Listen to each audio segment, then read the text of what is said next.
Oi pessoal, tudo bem? Se você ainda não está seguindo o canal, não deixe de seguir antes de acabar esse vídeo, ativa o sininho aqui para você acompanhar todas as novidades por aqui. No vídeo de hoje nós vamos falar sobre vírgula, que é uma dúvida geral que muita gente não sabe usar, não sabe que momento que deve colocar a vírgula, que momento não deve colocar a vírgula. A gente vê aí nas redes sociais a vírgula causando alguns problemas para algumas pessoas que não sabem usar corretamente. Então hoje a gente vai aprender como usar corretamente a vírgula. Primeiro caso em que a gente deve usar a vírgula é para separar os topônimos seguidos de datas. O que são topônimos? São nomes próprios de lugares, tá? Então, por exemplo, quando eu vou escrever Rio de Janeiro, 14 de abril de 2003, eu vou ter uma vírgula depois ali do nome da cidade, que é o topônimo, tá? Rio de Janeiro, vírgula. Uma coisa importante sobre vírgula que a gente precisa saber é que apesar do que muitos pensam que a vírgula é uma pausa, a vírgula é muito mais do que uma pausa.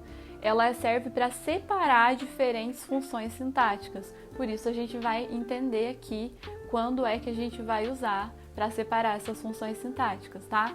O outro caso em que a gente usa vírgula é para isolar os termos em uma enumeração. Então, por exemplo, hoje comi morango, uva e abacate. Quando eu estou enumerando ali alguma sequência, eu vou sempre usar uma vírgula. Então, olha só, por isso depois de morango tem uma vírgula.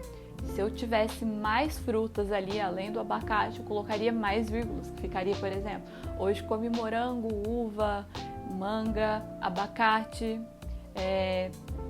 banana, certo? E daí por diante, sempre respeitando a vírgula. O terceiro caso que a gente usa a vírgula é para separar as expressões explicativas, continuativas ou corretivas, sempre ali relativa à explicação de alguma coisa. Então, por exemplo, olha só, correção.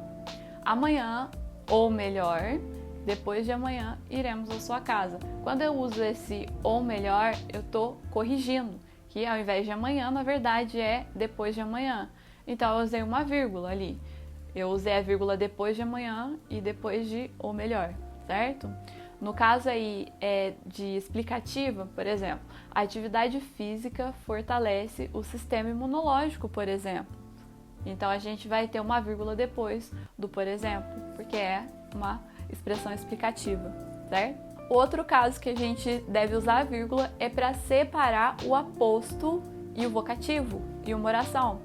Já fiz um vídeo explicando o que é o aposto, o que é o vocativo. Se você tem alguma dúvida, é só clicar no card aqui.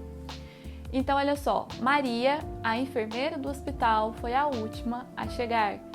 A enfermeira do hospital é um aposto. Então, o aposto, ele sempre, na maioria das vezes, sempre não, na maioria das vezes, ele vai estar ali cercado por vírgula. Vai ter uma vírgula antes e uma vírgula depois. Outro caso aí, caro amigo, não esqueça de mim. Esse caro amigo, ele é um vocativo, é um chamamento, certo? Depois de caro amigo, a gente sempre usa a vírgula. Então a gente vê que é muito comum nas redes sociais não utilizar a vírgula depois do vocativo e isso acaba gerando algumas confusões em algumas situações. Por isso a gente tem que tomar sempre cuidado para não ter uma certa ambiguidade na frase. Então é sempre importante colocar a vírgula depois do vocativo ou antes, dependendo do contexto, tá? O outro caso que a gente usa a vírgula é para separar um adjunto adverbial.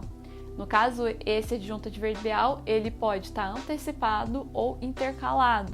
No caso, quando ele está antecipado, é esse exemplo aí, olha. Na escola, estamos todos unidos. Esse na escola é um adjunto adverbial, certo? De lugar. Então, ele sempre vai ter uma vírgula depois, tá? E no caso, quando ele for intercalado, ele vai ser cercado por vírgulas. Olha só, todo dia na escola almoçamos juntos. Esse na escola tá entre vírgulas porque é um adjunto adverbial de lugar também. Então ele precisa estar entre vírgulas, por isso ele está intercalado, certo? O outro caso em que a gente tem que usar vírgula é para isolar orações compostas por conjunções que vão dar ideia de alternância ou de explicação ou então de adversidade e conclusão. Então, por exemplo, no caso aí da ideia de adversidade, não fui ao médico, mas tomei remédio. A gente tem a conjunção aí, mas. Então, antes tem uma vírgula. Aí, no caso de alternância, vai ser ou estude ou resolva os exercícios. Então, esse ou e depois volta a repetir o ou, ele dá uma ideia de alternância. Então, depois do estude, a gente vai usar a vírgula, tá? No caso de explicação, vai ser não sair de casa, pois choveu. Esse pois dá a ideia de explicação, então antes dele eu preciso usar a vírgula. E no caso de conclusão, vou embora, portanto precisarei de táxi. Portanto, uma conjunção conclusiva, então eu preciso colocar uma vírgula antes dela também. E agora, quando que eu não devo usar a vírgula? Primeiro caso é para separar o sujeito do predicado. Então, não se separa o sujeito do predicado com vírgula. Por exemplo, aí, ó, a menina é bonita. A menina é o sujeito, o predicado é bonita. Então, eu não coloco uma vírgula aí. Se eu colocar uma vírgula, vai estar errado. E o outro caso é para separar o verbo do seu complemento. Não separa o verbo do seu complemento com vírgula. Olha só, ela gosta de frutas. Gosta é o verbo. O complemento verbal dessa oração é de frutas. Então, eu não posso colocar uma vírgula aí depois de gosta para separar o verbo desse complemento verbal. Se eu colocar a vírgula, vai estar errado, certo? Então, esses são os casos em que a gente deve usar a vírgula e os casos que a gente não deve usar a vírgula. Eu espero que tenha ficado bem claro para vocês. Espero que tenham gostado da explicação. Se tiver alguma dúvida, deixa aqui nos comentários e não deixa de seguir o canal para acompanhar todas as novidades. Até a próxima!